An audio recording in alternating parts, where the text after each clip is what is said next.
Hello friend, I hope आप सब ठीक होगे और हम भी ठीक हैं। तो जय माता दी दोस्तों। और आप सब कैसे हैं? तो अभी फ़िलहाल सुबह का टाइम हो रहा है और देख लीजिए मैं घर से बाहर निकल आई हूँ और कहाँ जा रही हूँ वो सारा मैं डिटेल आपको बताऊँगी, है ना। तो अभी फ़िलहाल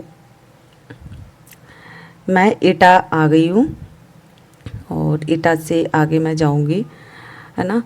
तो मैं अपनी ननसार जा रही हूँ और ननसार में मेरे मामा की डेथ हो गई थी तो उनकी आज श्राद्ध पड़ रही है।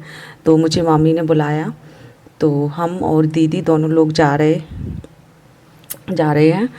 तो अभी फ़िलहाल में मैं देख लीजिए जस्ट मैं पहुंच गई हूँ घर पर, क्योंकि मैंने ज़्यादा वीडियो शूट नहीं किया था क्योंकि अंबर था हाथ में तो थोड़ा दिक्कत आ रही थी और दीदी के पास नहीं जा रहा था अंबर। तो अभी फ़िलहाल मैं वहाँ पहुँच गई हूँ और आप लोग देख रहे हो वहाँ पर सत्संग हो रहा है ना। तो अभी मैं आपको बताऊँ, मेरे दो मामा जी हैं और दोनों मामा जी अब नहीं है इस दुनिया में, है ना।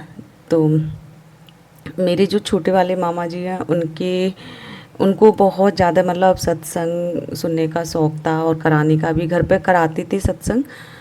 तो और मामी को भी दोनों लोग जाते थे सत्संग वगैरह में, तो काफ़ी मतलब उनको अच्छा लगता था।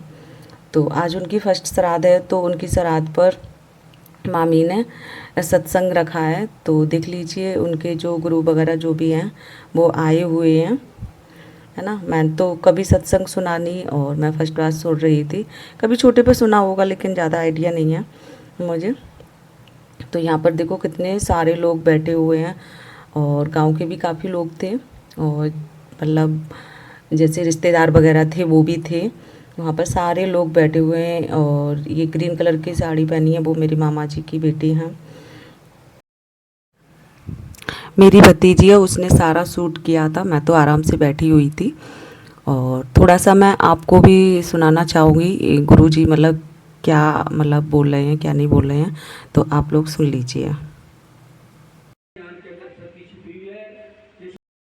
शादी हो गई तो संजोग उसके पति के नाम था पति तो पावन। क्या नाम था? पति तो पावन। और कह रहे पति के नाम लेने से पाप लगता है, लेकिन मेरे मंत्र में तो पति का नाम आएगा तो रोज बोलूंगा तो अच्छा नहीं लगेगा। और मन से बदल कर क्या करती है इस लड़की की मनुआ, बच्ची के नाम तो मनुआ, तो कहती रघुपति राघव राजा राम मनुआ के बापू सीताराम। तो देखो पति पावन को मनुआ का बापू बना दिया। तो जो पतित्व का वो नाम है वो है, मुंह से नहीं बोला जाता, शरीर वाले पति का नाम नहीं जरूरत पड़ेगी बोलना ही पड़ेगा।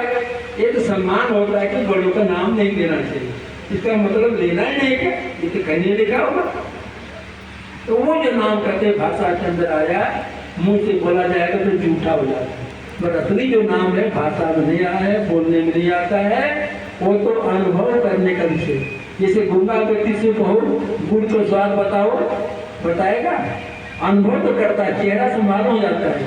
ऐसे परमात्मा का है क्या है, अनुभव करने का विषय है। इसलिए रामायण में कहा गया नाम रूप कोई अकट कहानी समझत परत न जाय बखानी। वो समझने में आता है, परख में आता है, पर कहने में नहीं आता है। कहने में आएगा तो भाषा में आता है, उसका अनुभव नहीं कर सकते।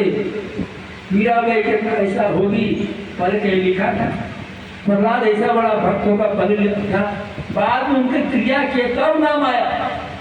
पहले तो किसके अंदर कितना अनुभव है, वो अनुभव जब तक नहीं बोलेंगे लोगों को क्या मालूम होगा। इसलिए उस अनुभव ज्ञान प्राप्त करने के लिए अनुभवी गुरु के शरण में जाकर के अपने आत्मा का कल्याण करें और ज्ञान से ही हमारे देश की संसार की रक्षा होगी। इसलिए कहा गया फैलेगा जब आत्मज्ञान देश बनेगा ऊंचे महान। देश को महान बनाने के लिए हम सब लोग मिल करके ज्ञान का प्रचार करना है।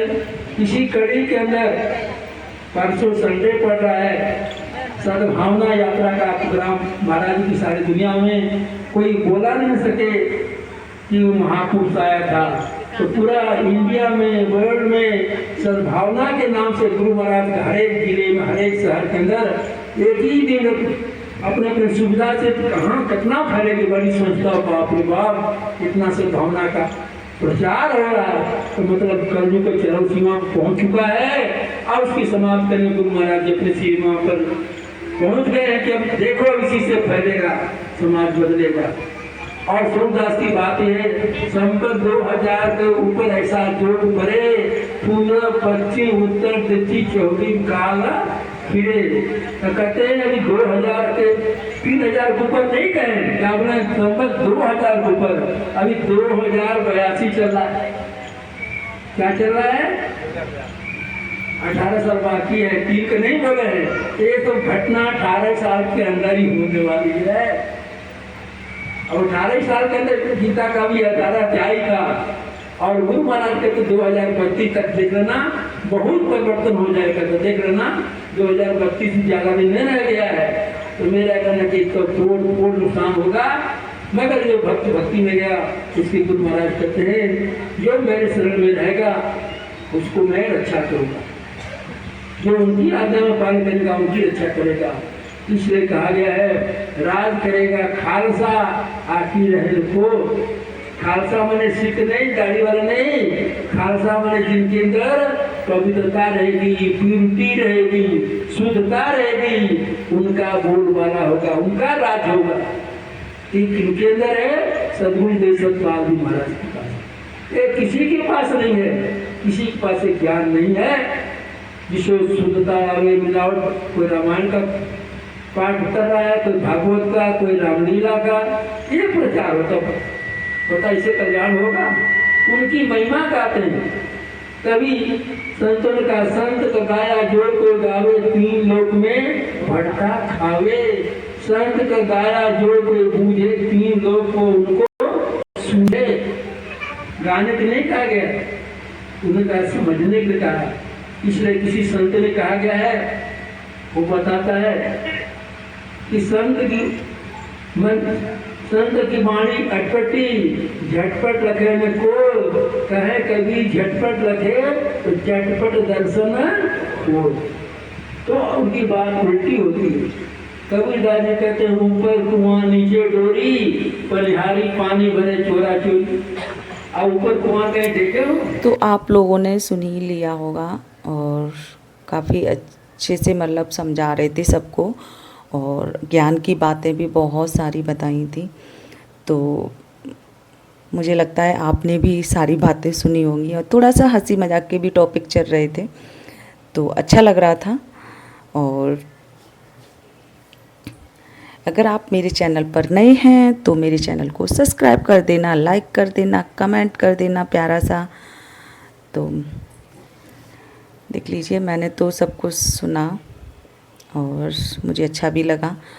मैंने कभी वैसे ज़्यादा मैं सत्संग वगैरह में कहीं जाती नहीं हूँ, और हमारी तरफ कहीं होता भी नहीं है ना।